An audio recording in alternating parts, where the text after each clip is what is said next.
Do you remember that time that God regretted making humans so much that he felt like he needed to drown everyone in order to reset humanity? But then after the flood, he realized that it wasn't going to work because human beings are just evil from their youth, and so he had to apologize for doing that with a rainbow in the sky. And then he told the people who got off the ark to be fruitful and multiply, and so they did. And later down the road, they all come together as one unified society to work together to thrive, to build a city in the sky and make a name for themselves. And what does God do? He said, if they can do this, well, then nothing will be impossible for them. They're thriving without me. And so he confused all of their languages and stopped them in the middle of their community project so they would be scattered throughout the earth and wouldn't be able to communicate to finish what they were doing. So for the first time in the Bible, people are coming together, they're working together, they're living in peace, and they are thriving. And God is still not happy with what they're doing. He doesn't like that they are thriving without him, that they are making a name for themselves without him.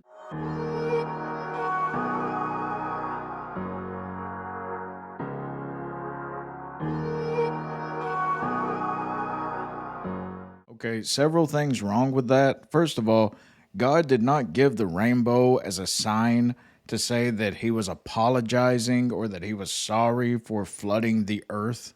But then after the flood, he realized that it wasn't going to work because human beings are just evil from their youth, and so he had to apologize for doing that with a rainbow in the sky. The only thing that Genesis 6 tells us that God was sorry for was making man in the first place. He was not sorry for flooding the world. No, because it justly deserved it. But it's also believed, just for a quick side note, it is also believed by some commentators like Adam Clarke and others, it is also believed that many people at that time of Noah's flood, that many people probably repented and turned to God while the floodwaters were rising. And this is just speculation, but you can imagine whenever the floodwaters began to rise up, people began to cry out unto God. And this was a type of what we call the tribulation saints. It was a shadow of what will be in the final 7 years of tribulation before Christ returns. God's wrath will be poured out upon the world, meteorites, giant hailstones and everything, and people will be getting saved during that time. So it is believed that some of the people, whenever they began to see the floodwaters rising, they probably did repent.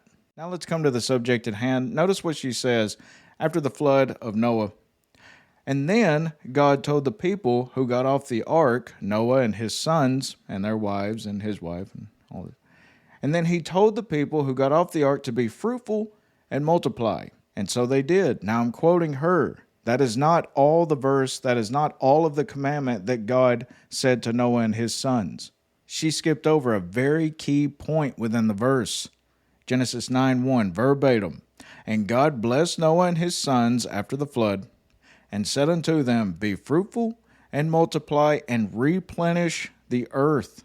And what God was meaning in a roundabout way was make nations. Go about and replenish the earth. Don't just stay in one single spot.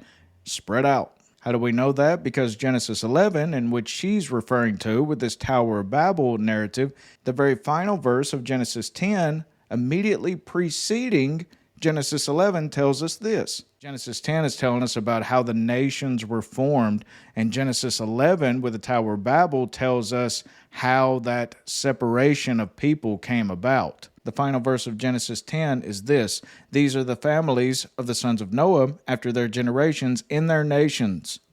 And by these were the nations divided in the earth after the flood. Now you're saying, what's the big deal, Stephen? Nations, we know about nations. Well, why did God not want a unified people? Why didn't he want just one world government? Remember what the scriptures say. Be not deceived. Evil communications corrupt good manners. 2 Corinthians 6:16, and what agreement hath the temple of God with idols? For ye are the temple of the living God. As God hath said, I will dwell in them and walk in them, and I will be their God, and they shall be my people. Wherefore come out from among them, and be ye separate, saith the Lord, and touch not the unclean thing, and I will receive you. So God desires for his children to be separate from the world. Remember what Jesus said, I come to bring a sword to divide father from son, mother from daughter, and so on and so on. Whoever it is, no matter how close you are to them, good must be separated from bad. The sheep must be separated from the goat. Now let's come right back to why God desired nations. Because one of those nations would be called Israel. which the Messiah would be born through. God wanted a people separate from the rest of the world for his name's sake, so that the Messiah could be born through them. Only Israel, among all the other nations that have ever existed among mankind, God has chosen only one. Only Israel would be the natural descendants of the faithful Abraham, the friend of God. Notice how of all the other nations, only Israel would be given the law of Moses. King David's descendants, in whom the greatest one would be the Messiah himself. The Holy Scriptures would come through Israel, the holy city of Jerusalem, the temple of God, etc. All of these with one nation. So now let's journey back all the way to this Tower of Babel setting. Genesis 11 begins like this, and the whole earth was of one language and of one speech. Now you may be asking yourselves, well, how many people were actually alive at the time of this centralization? Henry Morris did the math, judging by the genealogies given in Genesis 10, and this is a rough estimate, really, and he said 70 families containing 800 or 1,000 individuals altogether seemed to fit the situation described at Babel very adequately. So probably no more than 1,000 individuals were actually around this Tower of Babel. And here's an image of 1,000 people so that you can actually get an optic in your mind about how many people were alive on the earth at that time.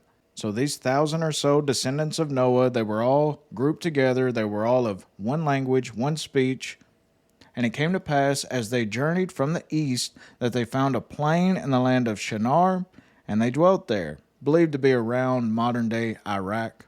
And they said one to another, Go to, let us make brick and burn them thoroughly. And they had brick for stone, and slime had they for mortar. Now right here's the all-important verse. And they said, Go to, let us build us a city and a tower, whose top may reach unto heaven, and let us make us a name, lest we be scattered abroad upon the face of the whole earth. Now remember, God told them, Be fruitful and multiply and replenish the earth. So they're immediately disobeying. And what they're basically trying to form is a one world government.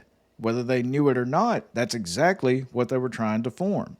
And the Lord said, Behold, the people is one, and they have all one language, and this they begin to do. And now nothing will be restrained from them, which they have imagined to do. Very important that you understand the language right here. Remember what God said about the world just before the flood. Genesis 6:5, And God saw that the wickedness of man was great in the earth, and that every imagination of the thoughts of his heart was only evil continually. And here the Lord sees them falling into the same trap again.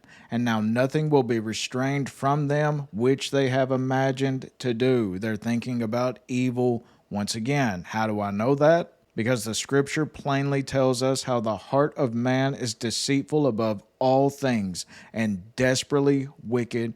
Who can know it? In Romans 1:21, Paul is speaking about the nations in whom they knew God in ages past, and suddenly they forgot about God.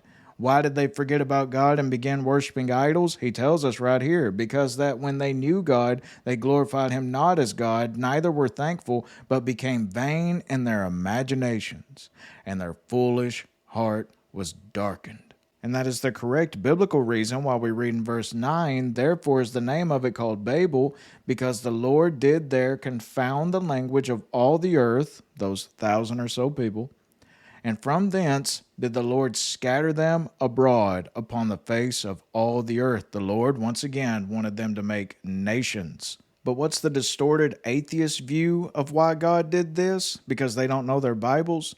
And what does God do? He said, if they can do this, well, then nothing will be impossible for them. They're thriving without me. So for the first time in the Bible, people are coming together, they're working together, they're living in peace, and they are thriving. And God is still not happy with what they're doing. He doesn't like that they are thriving without him, that they are making a name for themselves without him. They were not thriving without God. That is a very distorted view of earthly reality.